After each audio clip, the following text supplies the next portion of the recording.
Hello everybody, this is Kaimar, and I got a bit of a different video for you guys today. Gonna be going over the Canada election. And this has been a bit of a disaster to say the least. I followed it a little bit, because I hear about it from my family up in Canada, some of my family in Canada. And I gotta say, it's basically what I expected. But the Canadian people have voted for the Liberals for a fourth time, although they got a minority government, which basically means they're completely cucked.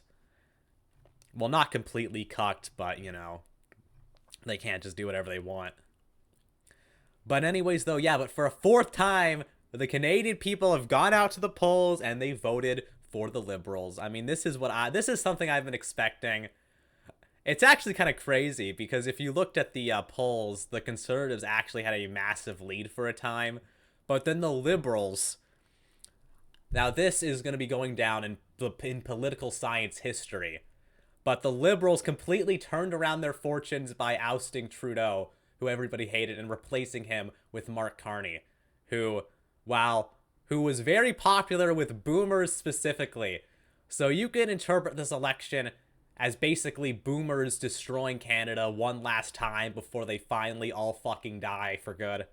Because, yeah, this race literally turned around because boomers liked Carney and boomers were worried about Canada. Like, fuck, I got all these shitty tabs open. But here, boomers' number one issue in the Canadian election was dealing with Trump. Their lowest issue were making housing affordable and making Canada a better place. Yeah. So, yeah, boomers' highest issue, it's dealing with Donald Trump. They don't really care about making Canada a better place to live or making housing affordable. Why would they, right? Oh man, if the price of housing goes down, then my house will go down. I'll only be able to sell it for 1.8 million instead of 2 million. It's over. Shit, I fucking hate boomers so much, man. They literally fucked up everything. Although I don't really care. I kind of prefer the Liberals to win because I'm hoping it actually kills Canada for good. And we'll get into that later, but let's just talk about this. I want to go over Pierre Poilievre. I can make a whole video about this guy. I got an uncle who's like obsessed with this dude. I'm sure he's seething right now, coping and seething. But this guy, he's basically like a total fake conservative. And here's his speech, his concession speech, where he totally bends the knee to Carney and he's like, I will be working with Carney and blah, blah, blah. He completely cucks out. And he's got his freaking Gobelina wife there. But anyways, I won't go too much into his politics. I don't really have the energy for that. But this is interesting. He was adopted, and his foster dad ended up becoming like a latent homosexual. Quite interesting. So this is also interesting. He's got two like deputies, basically like what would have been his like vice president, and yeah, here are his two top guys. So this is the first one, Tim Uppel, this fucking Pajit in a turban with his big ass disgusting beard. And this was his top girl, Melissa Lantsman, who's a Jewish lesbian. So Canada has been saved from a deputy prime minister who either looks like this or like this. So I'm completely satisfied with Poilievre losing, although he didn't just lose. You could say the Conservatives gained quite a few seats, which they did. Or actually, yeah, you can say they gained quite a few seats, which they did, but they still got a majority. They didn't win. And most humiliating of all... Wait, did I have it here? Yeah. Yeah, most humiliating of all... Oh shit, it reset. This is awkward. So, electoral name, Carlton. Whoops. Yeah, as you can see here, Pierre Poilievre lost his own riding. So he didn't even win his own election. He lost to the freaking Liberal guy. He got cucked hardcore. And it gets and this is especially funny, the New Democratic Party leader lost his election too, And this was another party that existed in Canada. It's freaking... Canada has, like, these other smaller parties that can grab seats sometimes, but this is the leader of the NDP, so this guy lost his seat. And the NDP got completely cucked this election. They only got 7 seats so far, only 5 elected, and their leader lost. Like, my god. Anyway, though, let's see. But anyway, people have been talking about this online. This one was... I won't read this whole freaking post. For those of you confused about what happened in Canada yesterday, let me put it like this. These were the 2 options Canadians got to choose from.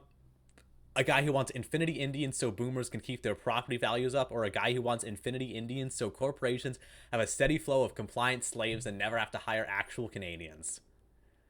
Yep, that's true. And then boomers went with the obvious best choice for them. Go figure. And yeah, and by the way, look at some of these elections. All right, these are the candidates. Like, my god. And Canada is a conquered country. Sounds about right. This is like the dumbest thing about this election. Boomers are all upset about Trump or whatever. Oh, we gotta protect Canadian sovereignty. Meanwhile, Canada's basically becoming a satellite of India and China. Like, Canada has Indian and Chinese intelligence agencies operating in their country.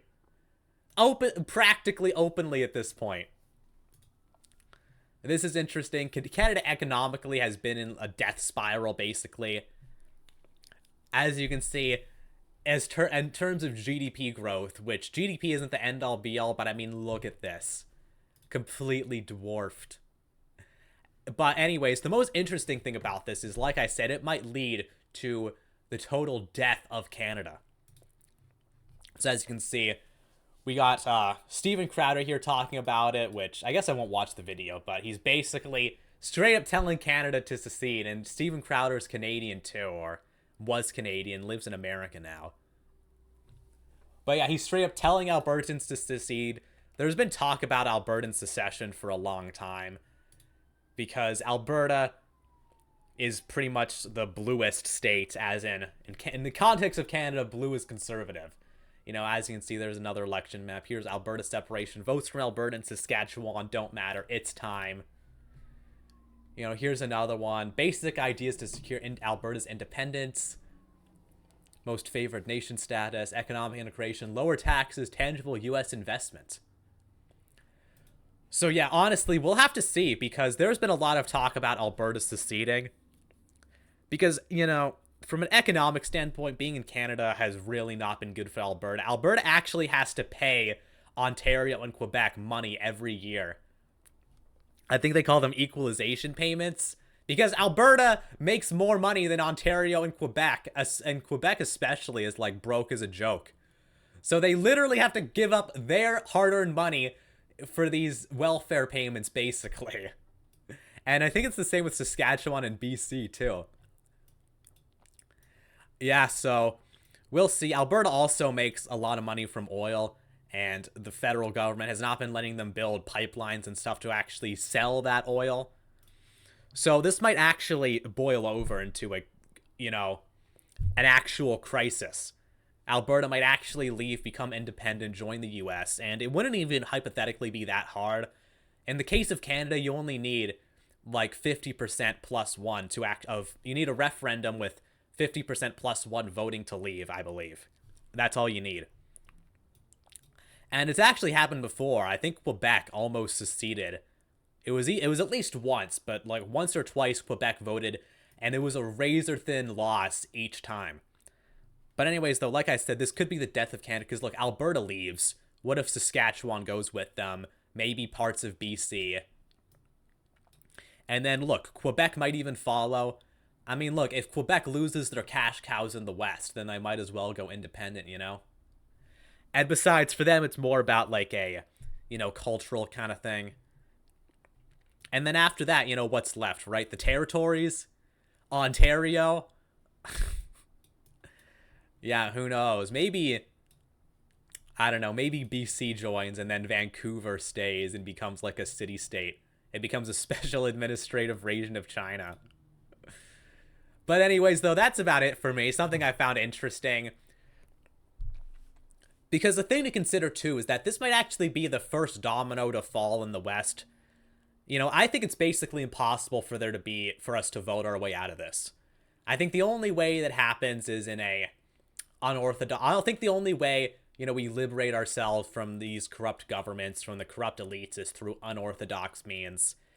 And secession would be the most peaceful. In America, I don't think secession could ever work out. I mean, the Confederacy tried to secede peacefully, and we all know how that went.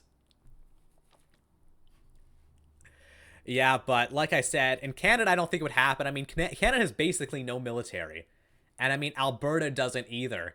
But I mean, Alberta could probably, put together some militias and fight if it became a war. Which I don't even think it would become a war, because that would be some of the worst optics. Imagine Canada.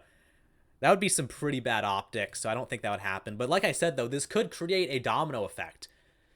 Because like I said, I think secession is probably the best option for, liberating ourselves from, the elites, right? Rather than saving these failed states, these failed countries, it's better just to start over from scratch. And there's tons of stuff all over the world. Like in America, you could say Texas or California, although I don't think it's really likely there to be peaceful secession. But, you can go to Europe. There's tons of stuff like, Belgium maybe splitting up. Catalonia has been thinking of that for a long time. So it's hard to say where exactly this could go, but honestly, this could be the beginning of the end. But anyways, though, that's about it for me. Thank you guys all for watching. Comment down below what you think. Like the video if you enjoyed. Dislike if you didn't enjoy. Subscribe for more content. Thank you all for watching, and goodbye.